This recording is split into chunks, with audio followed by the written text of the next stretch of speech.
So this week's Go Show from Volume 4 of Teachings for Victory is going to be a ship to across the sea of suffering from page 33 on Volume 1.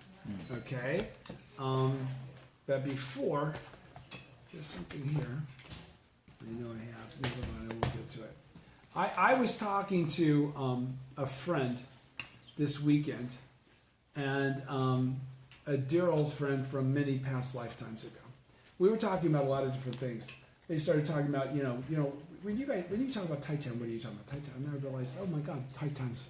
I say Titan all the time, and there's really no clear definition anymore of it because it's not in the dictionary, and it was really sort of a whatever, So again, when I say the word Titan, I'm talking about people that have quit practicing or have habitualized their practice, okay? Because you can be Titan in reality. Titan is to abandon your faith, okay? So to abandon your faith means you've given up on your practice. You've turned your back on the promise of the teaching, all right? You're no longer hanging on that. You're not trying anymore. First of all, it is not Titan to be struggling with the reality of being a human being in the 9 worlds and having ups and downs, okay? It's not Titan, okay? The Titan I'm talking about is your end of life, okay? So if you quit practicing for a period of time, technically somebody could call you Titan because you didn't start again, okay? But the minute you started again, you were never really Titan. Okay. Do you understand what I'm saying? Yeah. Okay. So this is really an identification of whether or not your karma is to validate the truth and the reality of your existence as a bodhisattva of the earth. Now, are there bodhisattvas of the earth and then others? No, that potentiality exists in every single person. Every single person has the potential to reveal their Buddha nature, which is being a bodhisattva of the earth. Do you understand? So it's not an exclusive club. There are not some of us that came here as bodhisattva of the earth to save the others that aren't bodhisattvas of the earth. There are some of us that came here with a karma already influenced toward that end, but everybody comes to earth as a human being.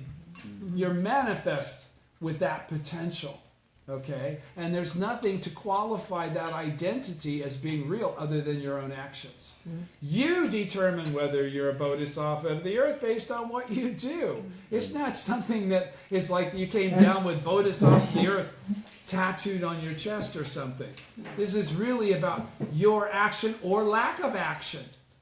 If you don't qualify through your actions, the actions of a bodhisattva of the earth, then frankly, you're not a bodhisattva of the earth. Okay? And what qualifies a person as being a bodhisattva of the earth? Being of the same mind as Nichiren. Okay? Which means that what is your main goal in life? To fulfill your mission as a bodhisattva of the earth. Not to have a comfy life, get lots of benefits, and utilize a philosophy that allows you to manipulate shit. Okay, do you understand? It flips. You start out practicing having the practice serve you. Okay? And then it flips at a point in time naturally where you ignite that reality of that truth that always was true, but you had to take the action that revealed it as true. Okay? And then now you practice for the law. Now you practice for the sake of the law. Okay, so do you understand that? When I talk about Titan, I'm not talking about any individual moment during the course of a person's life. Because just like Buddhahood, just like Bodhisattvahood, it's determined by where you're at the end of your life. Not any given moment. Okay, so the people that go Titan, we call it, okay, quit practicing. And then they begin practicing again. Okay? The fact that they began practicing again validates the fact that they are bodhisattvas of the earth. Again, they're continuing this process. So why would they quit? If it says, if the definition of a bodhisattva of the earth is those who never forsake the Lotus Sutra or the law in any lifetime, how is that described in? Poison drum relationship. It's not just, no, it's the poison drum, yes, but not really. Because if the poison drum relationship would be revealing something that's kind of like pulling you along lifetime, you're progressing, but you're not really revealing yourself. You don't reveal yourself as a bodhisattva of the earth through a poison drum relationship. You get dragged along toward a bodhisattva of the earth existence and that realization through that poison drum. Poison drum comes from slander. You don't attain Buddhahood through slander. Mm-hmm. Okay? You overcome slander and express your Buddhahood in that way. All right? So what I'm saying is, why would certain people have different experiences? Like there are people like Daisaku Ikeda, started practicing when he was 19, started kicking ass from day one, and seemingly never gave up. Never stopped, never had a down day, led the people, never had, we never hear about any, like, I was depressed for a month and a half, all the normal things that all the rest of us go through. Do you think that he never went through any of that? You're crazy if you think he never went through any of that. If you think he's some sort of a superhuman being that has lived a life different than yours, you're mistaken. Why in the hell, if that were the case, why would he constantly talk about how hard this is? Because he already knows, because he's done the hardness. He knows from having done the hardness what you're going to face as it relates to difficulty. That's why he's trying to buttress that with the wisdom to perceive the truth. Okay? Nichiren teaches exactly that. This isn't Daisaku Ikeda. He's really just teaching you what Nichiren has already said in the Gosho. All right? And the reason that this is such an important Gosho for me is that President Ikeda is going to say something in his lecture on this Gosho that I came up on my own. And I didn't ever say it out loud for a long time because I'd never heard anybody else say it before. And then I got the guts to say it because I knew it was the truth. And I've been saying it for a long time since. And every once in a while you guys give me odd looks, or you have in the past when I've kind of alluded to this. He's going to say it straight up. So I'm very happy because Daisaku Ikeda is going to validate something that I know to be true, which is totally Soka philosophy. You will never hear this statement being made by any priest in a Nichiren Shoshu. So that qualifies the whole issue of being Taiten. But then the other thing that came up in this conversation was the idea of being a bodhisattva of the earth. And as I said, the Daishonin says in the true aspect of all phenomena, were it not for the fact that they are bodhisattvas of the earth, they could not chant the Daimoku. Okay? So the fact that you can chant automatically validates you have a relationship with the Gohonzon. You just validated it by saying it. Right? Okay, so you all understand my point, and I hope my dear friend, remembers what I said. You are a Buddha. If you're a bodhisattva of the earth, are you a Buddha? Yeah. Yes. Yeah. Okay, there's no difference between the two. All right? So going back to a ship to cross the sea of suffering, I'm going to go to the background. We're going to be able to read the whole Gosho. And I'm going to go to the background first on page 34. And read that first. It says, background. Nichiren Daishonin wrote this letter at Kamakura in the first year of Kocho, 1261, about 2 weeks before he was exiled to Ito, to Izu, his first major exile. Virtually nothing is known about the recipient, Shiichi Shiro, other than that he lived in the province of Suruga and was acquainted with two of the Daishonin's leading disciples, Shijo Kingo and Toki Jonin. The title of this letter is drawn from a passage in the Medicine King chapter of the Lotus Sutra that speaks of a ship in which to cross the water. In this letter, the Daishonin teaches that the Daimoku of the Lotus Sutra is the ship that can unfailingly transport one across the sea of life's inevitable sufferings to the distant shore of enlightenment. Let me say that again because I got butchered it up. The title of this letter is drawn from a passage in the Meditation King chapter of the Lotus Sutra that speaks of a ship in which to cross the water. In this letter, the Daishonin teaches that the Daimoku of the Lotus Sutra is the ship that can unfailingly transport one across the sea of life's inevitable sufferings to the distant shore of enlightenment. Okay? But President Keita's lecture is going to take it a little bit of a step further. With very, very, very cool and correct perspective. Because it's the truth. I'll bring it up when he brings it up. So starting with the Gosho, if you go to volume 4 of Teachings for Victory, it starts on page 33, and it says, a ship to cross the sea of suffering, confidently pursue dialogue as proud envoys of the Buddha. So what would that subtitle mean to you then? Confidently pursue dialogue as proud envoys of the Buddha. What's he expressing there for you? That he wants to make sure that you understand.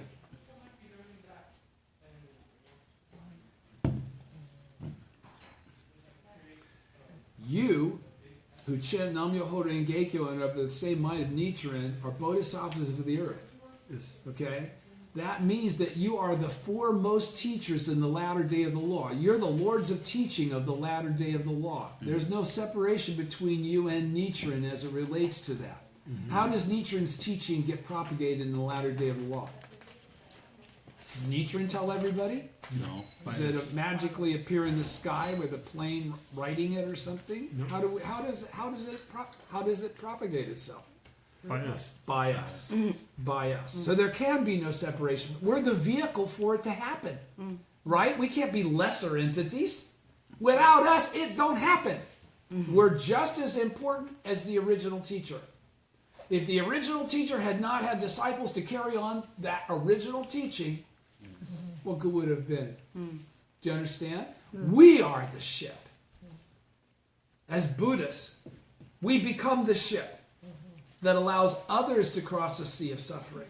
We carry them with our wisdom, with our sincere faith, with our correct practice.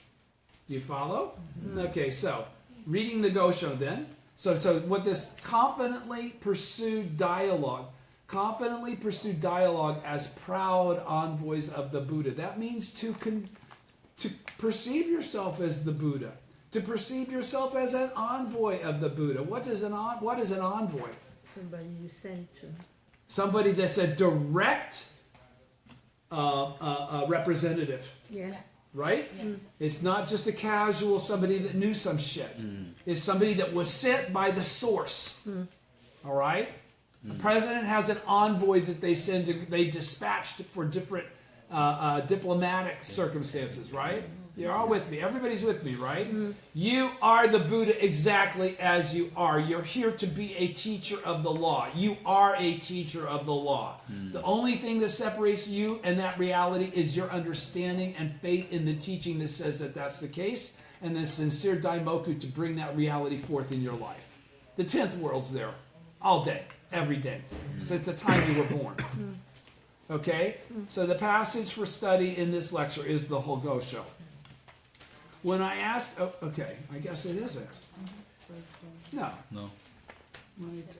Yeah, this is the beginning of the Gosho, pardon me. When I asked him about what you told me the other day, I found it to be exactly as you said.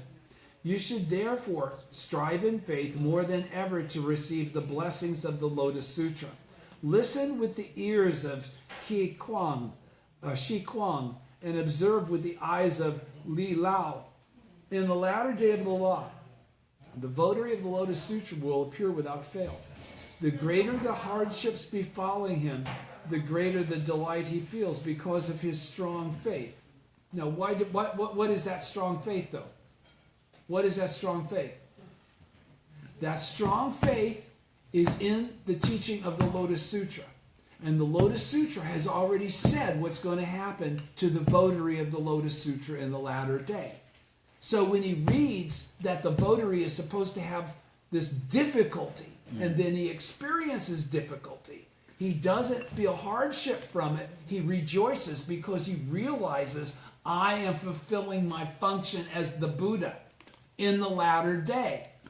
Understand that? Okay, so he's not some sort of masochist He's not saying, ooh, I get off on all this hard suffering shit, man. I like it. No. What he's saying is, this doesn't faze me at all because I know what the real deal is. I got my eye on the prize. It's going to be called Kosen Rufu. All right? In the latter day of the law, going back to that second paragraph, in the latter day of the law, the votary of the Lotus Sutra will appear without fail.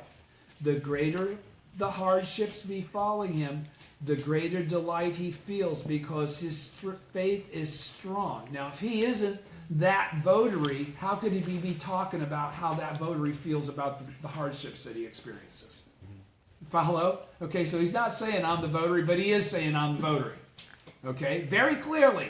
He's not talking about Shakyamuni. In the latter day of the law, the votary of the Lotus Sutra will appear without fail. The greater the hardships befalling him, the greater the delight he feels because of his strong faith. That also tells you how you should feel when you encounter difficulties, because you're encountering those difficulties for the one reason and one reason only, and that's to overcome them. Okay? To show actual proof, to show the power of the Buddha in the 9 worlds. Right? That's why he feels, he doesn't enjoy difficulty, but he enjoys validating the truth. All right? He says, doesn't a fire burn more briskly when logs are added? All rivers flow into the sea, but does the sea turn back their waters? The currents of hardship pour into the sea of the Lotus Sutra and rush against its votary. The river is not rejected by the ocean, nor does the votary reject suffering. Were it not for the flowing rivers, there would be no sea. Were it not for the suffering, there'd be no Buddhahood. Okay? Likewise, without tribulation, there would be no votary of the Lotus Sutra, because without tribulation, you're not the votary, because the Lotus Sutra already says that the votary is going to definitely have tribulation. You eliminate tribulation, you just eliminated what the Lotus Sutra has discussed and predicted will occur in the latter day. All right? There would be no votary of Lotus Sutra. As Tentai stated, the various rivers flow into the sea and logs make a fire burn more briskly. Going on page 34. You should realize that it is because of a profound karmic relationship from the past that you can teach others even a sentence or phrase of the Lotus Sutra. The sutra reads, nor will they hear the correct law. Such people are difficult to save. The correct law means the Lotus Sutra. It is difficult to save those who are deaf to the teachings of this sutra. So why do we experience the things we experience as votaries? In order to be able to teach those that we came here to teach, because we have a dependent origination. They're not going to just pop up by chance. These aren't per chance. You may meet them for the first time and think you met them for the first time, but they didn't appear in your environment. Right. Okay? That's something that just happened. That never is the case. So then, why are your difficulties, why do you experience the difficulties? Just because they were called out in the sutra? So you're just validating that you're a badass Buddha dude because you got all these problems? No. What is the function of them? To overcome them. To show you the power of right, the law. to actually advance your understanding of the truth of your own existence. Okay? And to serve as the living example for the others that feel they are not the Buddha, that are too weak to overcome those things, to show them and demonstrate to them that the power of human life is Buddha. Okay? That you don't have to be a supernatural entity to be Buddha. That's what this is saying. He says, the correct law means the Lotus Sutra. It is difficult to save those who are deaf to the teachings of this sutra. It's impossible. Because if you can't convince them through your actions, they have no reason to believe in its validity. Right? Right. A passage from the Teacher of the Law chapter reads, if one of these good men or good women in the time after I have passed into extinction is able to secretly expound the Lotus Sutra to one person, even just one phrase, and we know how big it is, just a single phrase of it, then you should know that just by virtue of that small thing, one small phrase, You should know then that he or she is the envoy of the thus come one. Has been directly sent by the eternal Buddha nature. You're one with the eternal Buddha nature. You're an extension of the eternal Buddha nature. Do you understand? Okay. This means that anyone who teaches others, the Daishonin says, he qualifies. That's what this is what this sutra says when it says that. This means that anyone who teaches others even a single phrase of the Lotus Sutra is the envoy of the thus come one. That's not happy talk. That just qualified that they are actually a Jianobosatsu, a bodhisattva of the earth. Whether that person be priest or layman, nun or lay woman. So is there any distinction among any kind of people there? No. All right? He says, you are already a lay practitioner and therefore one of the good men described in the sutra. One who listens to even a sentence or phrase of the sutra and cherishes it deep in one's heart may be likened to a ship that crosses the sea of the sufferings of birth and death. Okay, so what did that just say? Read it. Let me read it again. One who listens to even a sentence or phrase of the sutra and cherishes it deep in one's heart. Now, what have we already qualified? That if you cherish even a sentence or a phrase deep in your heart, what have you qualified? You are Buddha. Exactly. You're a bodhisattva of the earth. You have a relationship with the law. That's why you're able to cherish it. Were you not able to cherish it, you could not manifest that identity, right? But so now he's saying one who. So he's not talking about the Gohonzon or even Nam Myoho Renge Kyo. He's talking about your inseparability with both of those things. Okay? Do you follow? Because you're the means by which they become transmitted to others, which is the process of the Buddha's will actualizing. That's how Kosen Rufu happens, right? So he says, one who, not this teaching or this law. One, you who practices as I do and listens to even a sentence or a phrase of the sutra and cherishes it deep in your heart may be likened to a ship that crosses the sea of suffering, of the sufferings of birth and death. Okay? The great teacher Myolo stated, even a single phrase cherished deep in one's heart will without fail help one reach the opposite shore. If you reach the opposite shore, you can take others with you. To ponder one phrase and practice it is to exercise navigation.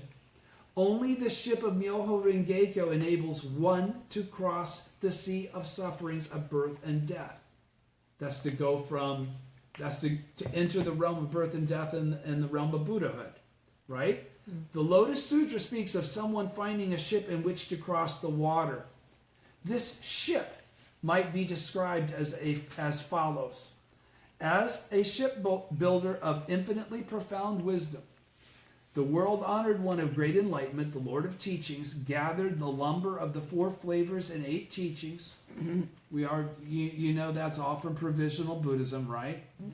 Planed it by honestly discarding the provisional teachings, okay? Getting rid of all those ones that were expedient means. Now what are we down to? We're down to the perfect teaching of this Nirvana and Lotus, right?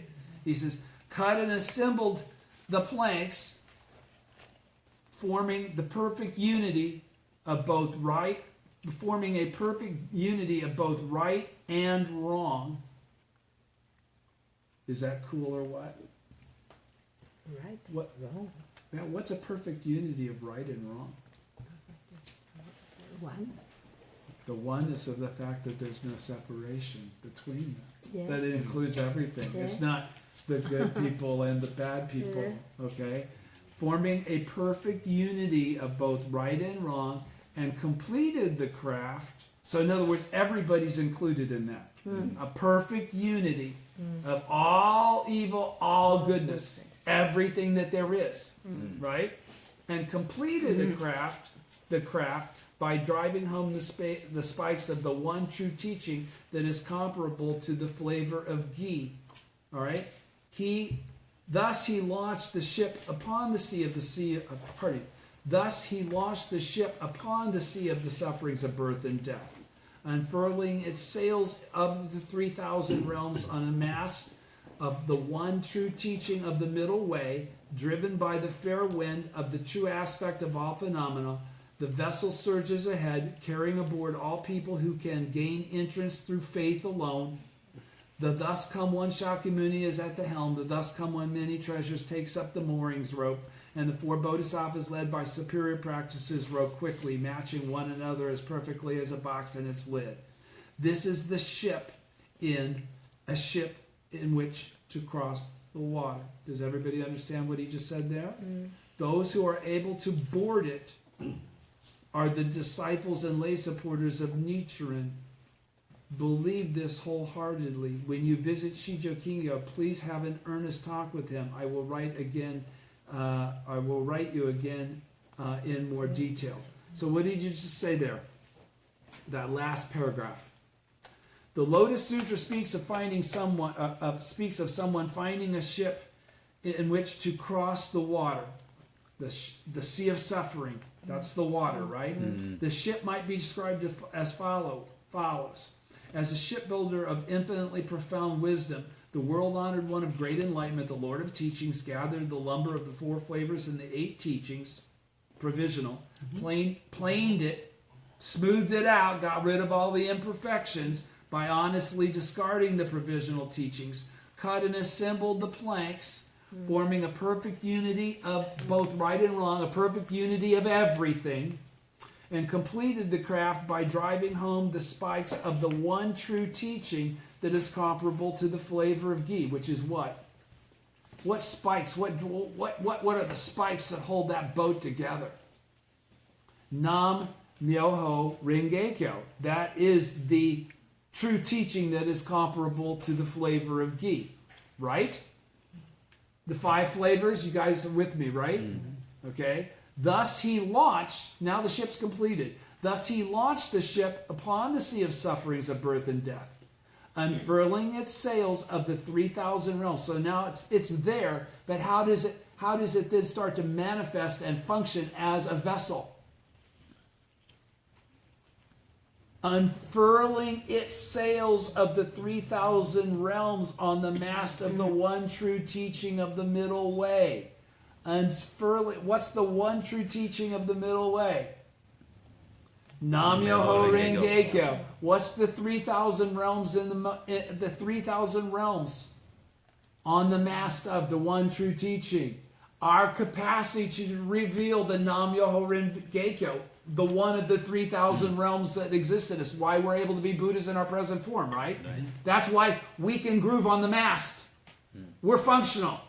We're blowing now. We're utilizing the mast. We're utilizing the sails. Do you understand? Okay. Unfurling its sails of the 3,000 realms on the mast of the one true teaching of the middle way, driven by the fair wind of the true aspect of all phenomena. What is that? That's the truth of all existence, Nam-myoho Renge-kyo. Everything. Driven by the fair wind of the true aspect of all phenomena, the vessel surges ahead, carrying aboard all people who can accept and uphold this teaching. All people who can gain entrance through faith alone. That's the same thing as what I just said. Do you understand? All right? It says it's carrying aboard all people who have faith in this teaching. The thus come one is Shakyamuni is at the helm. The thus come one many treasures takes up the mooring rope. The 4 bodhisattvas led by superior practices row quickly, matching one another as perfectly as a box and its lid. This is the ship in which to cross the water. Those who are able to board it are the disciples and lay supporters of Nichiren. So I don't think Shakyamuni would only be driving the boat. I mean, he's, whatever. You understand what I'm saying. This is Nichiren's boat. This is the Nam-myoho Renge-kyo boat. This isn't the provisional boat. Okay, this isn't the 5 flavors boat. This is Nichiren's boat. This is our boat. Those who are able to board it are the disciples and lay supporters of Nichiren. Believe this wholeheartedly. Believe this wholeheartedly. What is he saying? Take what I'm saying as faith. Believe it, period. Wholeheartedly means you don't have a doubt about what I've just explained to you here. When you visit Shijo Kingo, please have an earnest talk with him. Okay? I will write you again in more detail. So it almost sounds like he's saying, go convey some guidance to Shijo Kingo for me. I know you understand. We talked this through. Show him this letter. I don't know that, but it sounds like he's trusting Shiichi. What is Shiichi? Is that his name? Shiichi, right? Shiro or something. Okay, so going to the lecture. Everybody's with me? Yeah. Great Gosha. Deep, deep, deep, deep. Wait until you hear this first paragraph. What President Keita says. All right, you ready? Okay. We should have the utmost confidence that we are noble individuals who have been dispatched by the thus come one. We are Buddhists. We mustn't look down on ourselves, my dear friend, for any reason, ever, ever, ever.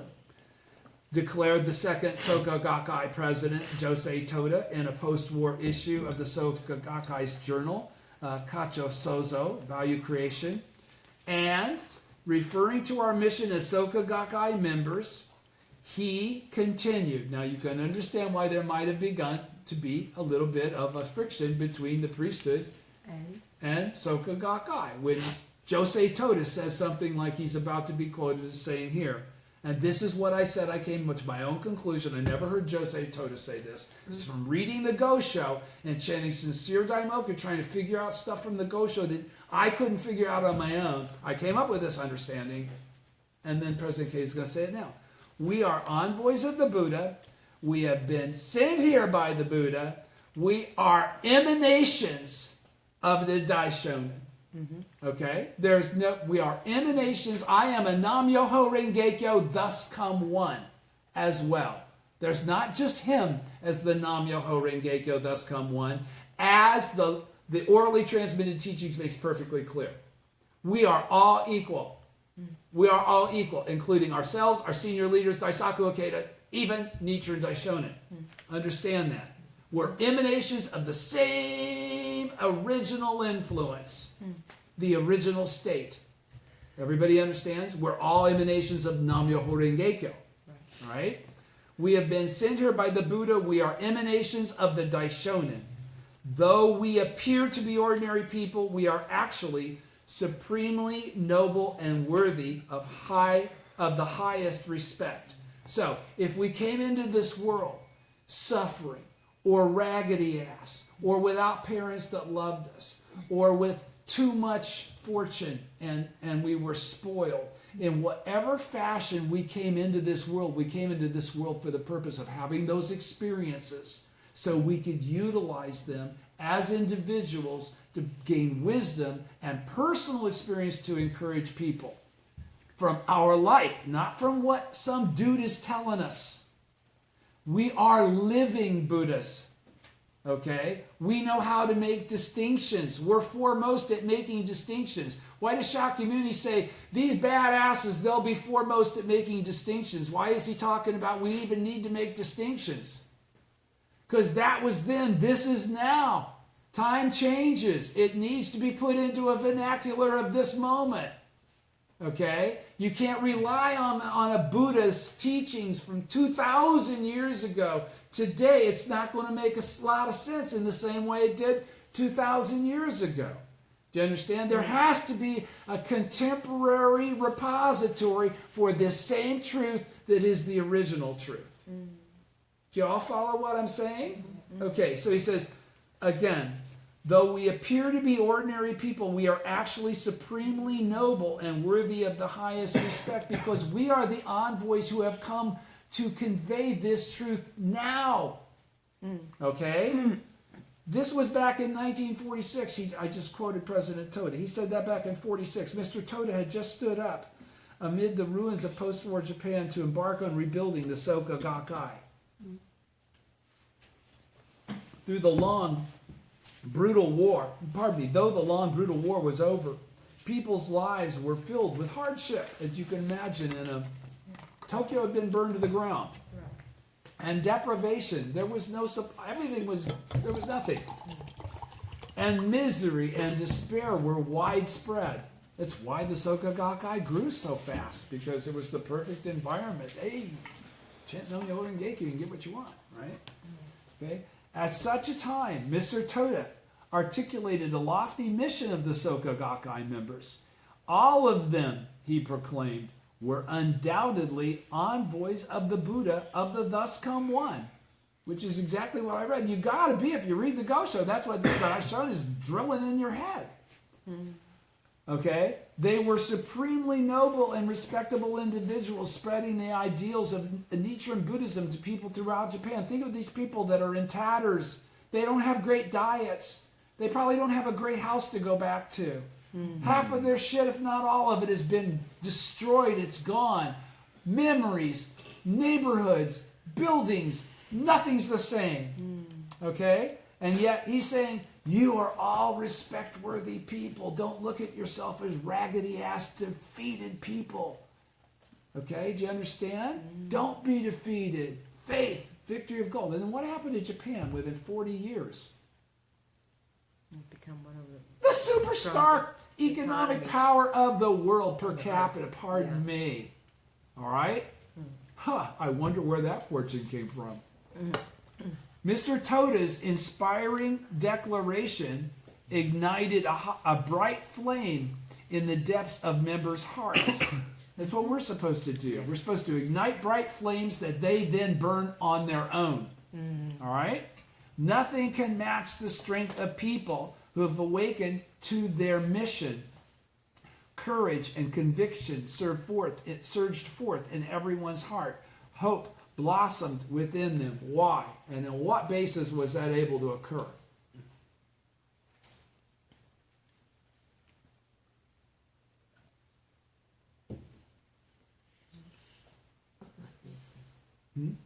On what basis Yeah. it has to occur?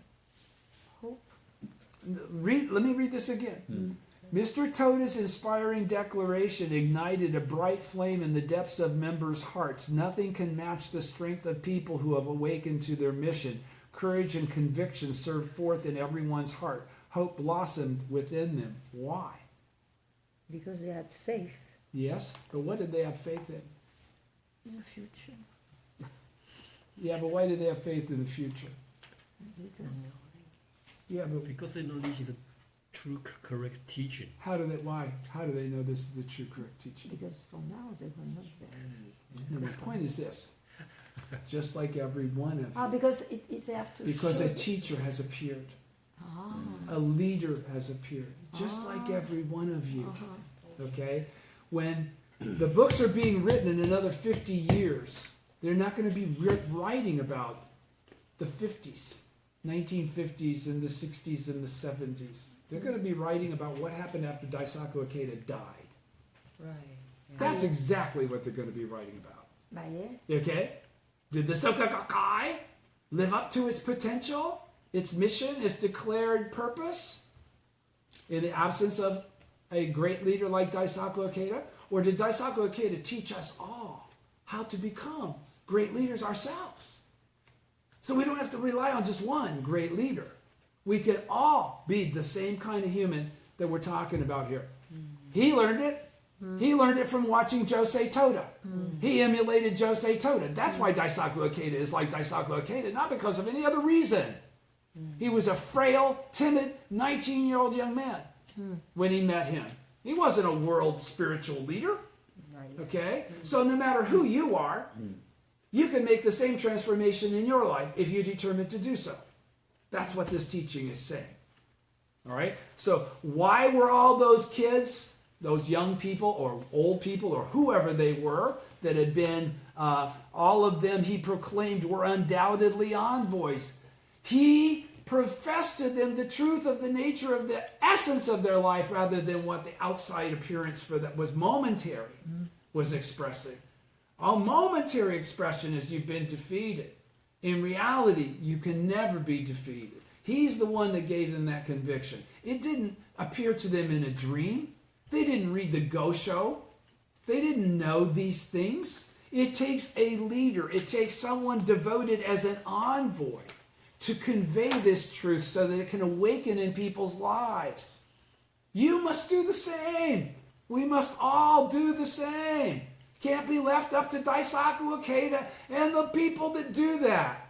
We got to become one of those people that do that. We have every bit as much capability to do that as anyone else. Okay? You're with me, right? Okay, so that was my point. Why could all these people feel all this surge? Why could they do the Kosen Rufu? Why could they turn everything around so quickly? Because they had a leader saying, you can do it. You can do it. You can do it. They had a leader that was taking on anything that was thrown at him and winning. You can be that same example. The subsequent achievement of Mr. Toda's goal of 750,000 households, that's what he said. Yeah. Also essentially began with each person awakening to their mission. You don't get to that 750,000 because of one person. No. It took everybody. But then what helped it? What made them awaken? It was the leadership of the person that had awakened to the same mind as Nichiren. Do you follow? That's what he's talking about. That's what he's trying to inspire us to do. All right? Also, he says, the subsequent achievement of Mr. Toda's goal of a membership of 750,000 households also essentially began with each person awakening to their mission as bodhisattvas of the earth, as Jianobosatsu, through living their lives as the Buddha's envoys, because they've been convinced they are Buddhas. They are bodhisattvas of the earth. This guy Toda has said, yeah, and then they're chanting Nam-myoho Renge-kyo, and their faith is developing, their understanding, their wisdom is developing. Through living their lives as the Buddha's envoys, as they had been taught by President Toda, introducing their friends to Nichiren Buddhism and walking the great path to happiness together with them, members were filled with the highest joy and went on to enthusiastically expand our network of fellow bodhisattvas of the earth. Nichiren Buddhism is a teaching that awakens individuals to their mission as envoys of the Buddha. Awaken to your mission as an envoy of the Buddha. It inspires them to understand, it inspires them to undertake the same compassionate practice as the Buddha, because that's what you're doing, right? Thereby enabling them to help many others realize a life of happiness and victory. And what have they become at that point in time? They have literally become a seed across the ship, or a ship across the sea of suffering. Yeah. All right? They've become a vehicle to help others meet across the way. Okay? And what does this also then boil back to? What Nichiren Buddhism is a teaching that awakens individuals to their missions as envoys of the Buddha. So what does that immediately go back to again from that thing from last week that I've been talking about? What was the purpose of Shakyamuni's advent in this world? The purpose of the Lotus Sutra is the lesson of Bodhisattva never disparaging. And what does the teaching of Bodhisattva never disparaging teach us? What?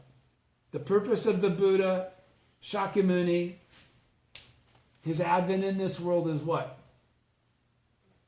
This is so critical because to show the truth. Yes, but how does at the end of the how does it? No.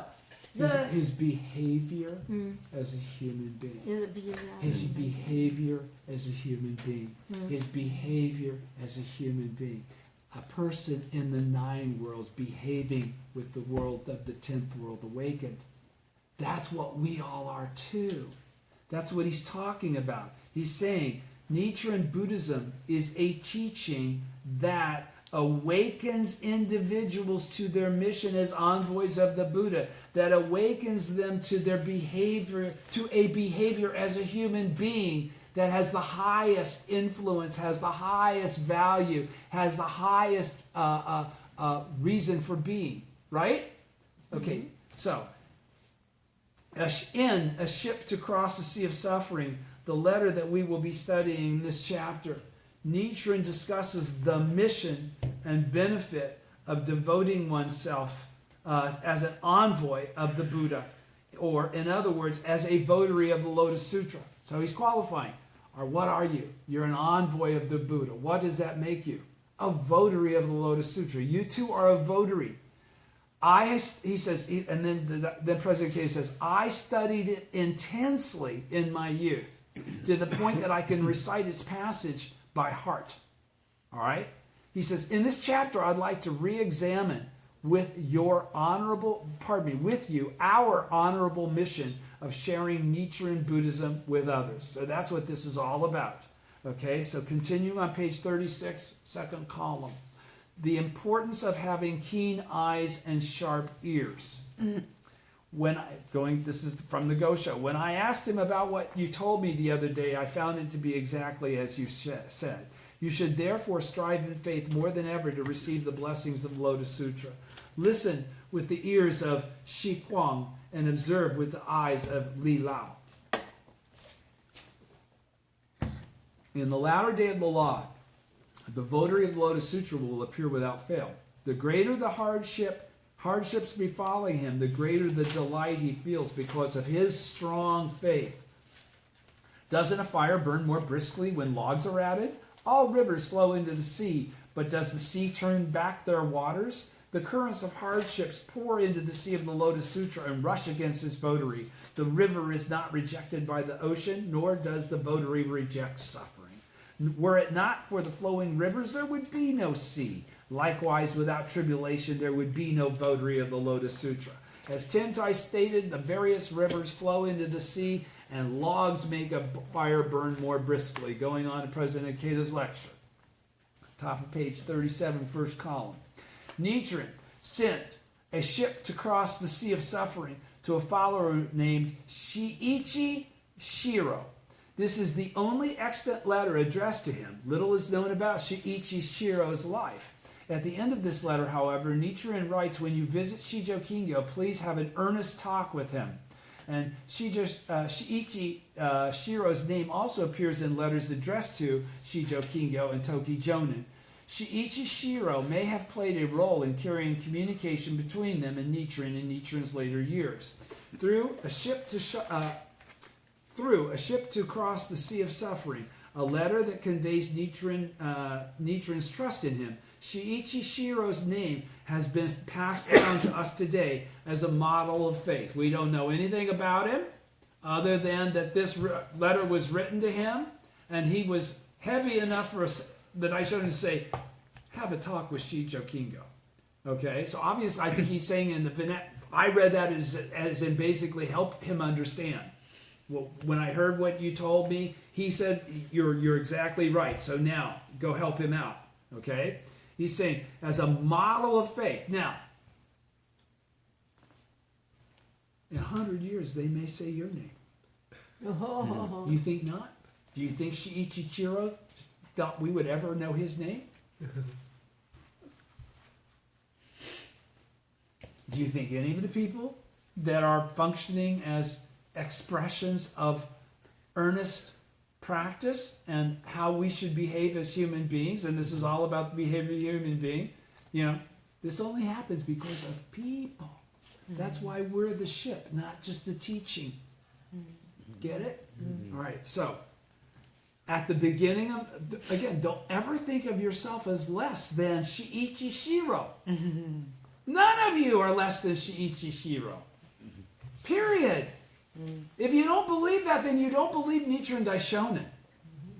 And why should I read you what Daisaku Ikeda says? Because you think that's all happy talk too. This is the basis of correct understanding. This is the truth.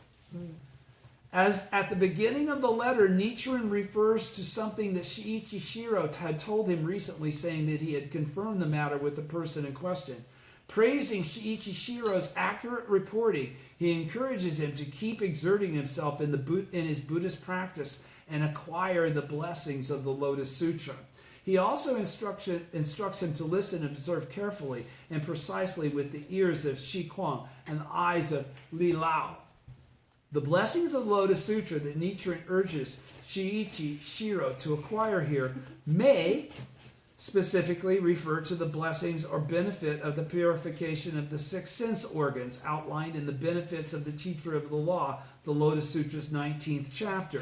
In that chapter, Those who propagate the Lotus Sutra are said to acquire purified senses, including excellent vision and hearing, which function to protect and guide them as well as others in a positive way. People who have polished their lives through practicing Nichiren Buddhism come to brim with a rich and abundant power, which enables them to apprehend reality just as it is, bring forth wisdom and creativity, surmount difficulties, and savor good fortune and benefit. Everybody's with me? Mr. Toda also often spoke of Shi Kuan and Li Lao to the youth. He was always telling us to transform our society and our age and to ensure the sound and unerring development of Kosen Rufu. It is important in all things for youth to have keen eyes to discern the truth and sharp ears to hear the voices of truth. Always keeping these words in mind, I applied myself wholeheartedly to my broad-ranging study and training under Mr. Toda. And that meant, again, studying a broad range of things. That's why he's always talking about all these other philosophers that he's able to tie into the Soka philosophy and the Daishonen's true teaching of Buddhism for everyone. He says, these always keeping in mind of the training of Mr. Toda. Great hardships are the hallmark of the votary of the Lotus Sutra. Next, bottom of page 37. Next, great hardships are the hallmark of the votary of the Lotus Sutra. Why does it say that? When we think of great hardships are the hallmark of the votary of the Lotus Sutra. So let's think of a couple of votaries of the Lotus Sutra. Tenesro Baro Makuguchi, okay? I'd say he had some hardships. Josei Toda, I think he had some hardships. Shijo Kingo, he had some hardships. Can I think of anybody that would qualify as a votary of the Lotus Sutra that didn't have hardships? No. Zero. So why does he say this? Because it's the freaking truth. If there are no hardships, there is no votary of the Lotus Sutra. Okay? That's why it's called hallmark. Hallmark is the qualifier. It's the indicator of the real deal. Okay? Hallmark is the word that qualifies why you put that subtitle there. Great hardships are always evident in the life of the votary of the Lotus Sutra. That's what qualifies him. That's what the sutra says he's going to have to be and do to be the votary. So if he is the votary, he's doing that. Right? He's just fulfilling the sutra's passages. Next, the Daishonin outlines important points relating to receiving the blessings of the Lotus Sutra in the evil age of the latter day of the law. He states, in the latter day of the law, the votary of the Lotus Sutra will appear without fail. Without fail, he says, without fail, he says, if the votary of the Lotus Sutra does not appear, the golden words of the Buddha would be rendered false. That's why he says he's got to appear. Since the words of the Buddha are invariably true, the appearance of the votary of the Lotus Sutra will lead those living in the latter day to enlightenment, he is assured. Okay? Unless one accepts this, one has not accepted the truth of the Lotus Sutra. Stop right there. That's the beginning and the end of the whole entrance, right there. Unless one accepts this, one has not accepted the truth of the Lotus Sutra. Furthermore, if it is none other than Nichiren Daishonin, furthermore, it is none other than Nichiren Daishonin himself who has been carrying out the practice of the votary of the Lotus Sutra and demonstrating the sutra's truth. So this is really qualifying to all other sects of Buddhism. Nichiren is the true Buddha of the latter day of the law. Get over it. All right? Based on the teaching of Shakyamuni. All right? Nichiren then describes the qualifications that identify the votary of the Lotus Sutra as described by the Lotus Sutra. The main one being the greater the hardships befalling him, the greater the delight he feels because of his strong faith. His strong faith in what? in the teaching of The the teaching Lotus of the Sutra that Lotus says Sutra. he's going to experience hardships. Bah, yeah. Again, he's not a masochist. He's happy. He's experiencing joy because he knows the most important thing in his life is to not begrudge his life, right? So he's not begrudging his life by experiencing these. He's validating the teaching that already pre-existed his advent. The Lotus Sutra already said what it said before he was born. Okay? Can't get around what it says. Whoever is going to do this has got to do what it says. So whoever is going to do it has already volunteered. I don't give a shit about hardships. Sign me up. They're the bravest. That's why they're the foremost teachers. That's why they never forsake the law in any lifetime. They're badasses. They get off on this. Seriously. Nichiren then describes the qualifications. These are the qualifications of those badasses. Nichiren then describes the qualifications that identify the votary of the Lotus Sutra.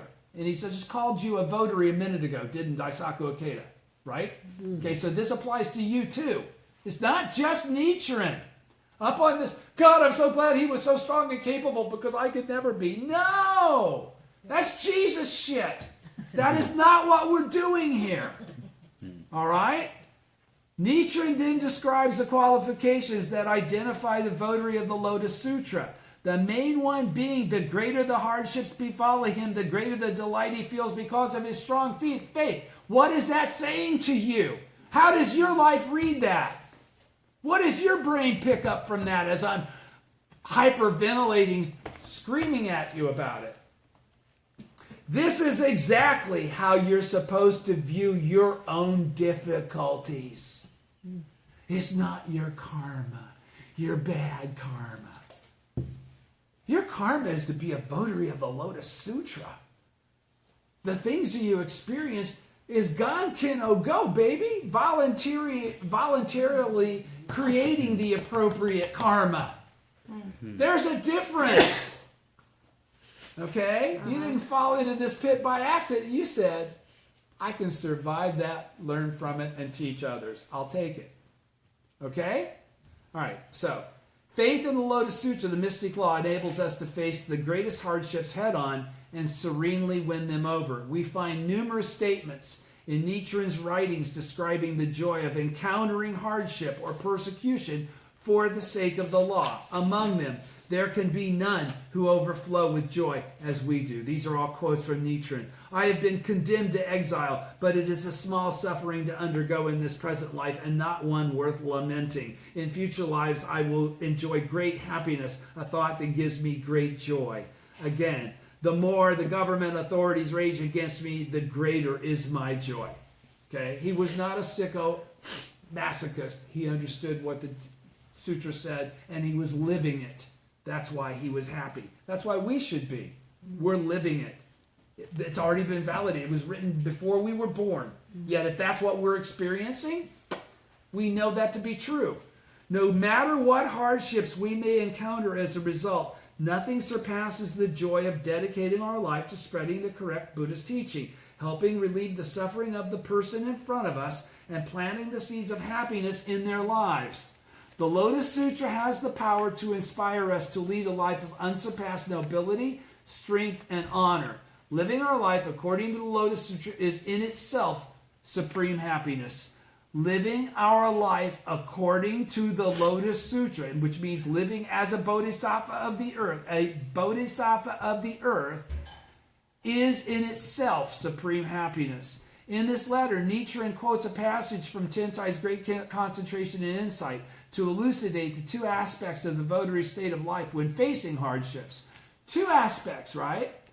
First, this state of life is likened to a fire and hardships to logs. Placing logs on a fire makes it burn more briskly. In the same way, hardships make the flames of the votary's faith burn all the more brightly. You're in front of the Gohonzon chanting Daimoku when you're facing those issues. And they strengthen the votary's awareness of and confidence in his mission, because that's what occurs when you chant that kind of Daimoku in front of the Gohonzon, because of the difficulty that you're facing. Second, The votary state of life is likened to the sea and hardships to rivers. Nichiren speaks of rivers of hardship pouring into the sea of the Lotus Sutra and rushing against its votary. Rivers flow into the sea, but the sea does not reject their waters. Rather, it accepts the water pouring in, growing richer and more expansive.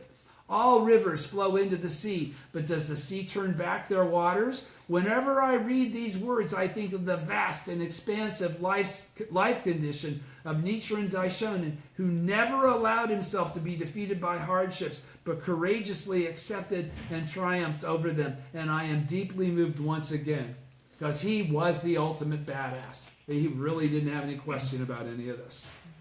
Hardships make our faith burn brighter. Fact. Enabling us to realize the state of life as vast as the ocean and to attain Buddhahood without fail. And there's no greater joy than the joy you feel when you overcome a hardship. You know, just straight happiness that happened because it just casually fell off a truck doesn't make you as happy as when you overcome something you thought was going to burn you. Right? So, when we practice Nichiren Buddhism, we can view hardships as ideal opportunities for transforming our karma. Nichiren goes on to write that without tribulation, there would be no votary of the Lotus Sutra. Wow. Okay, I guess that's just the way it is, huh? Mm-hmm.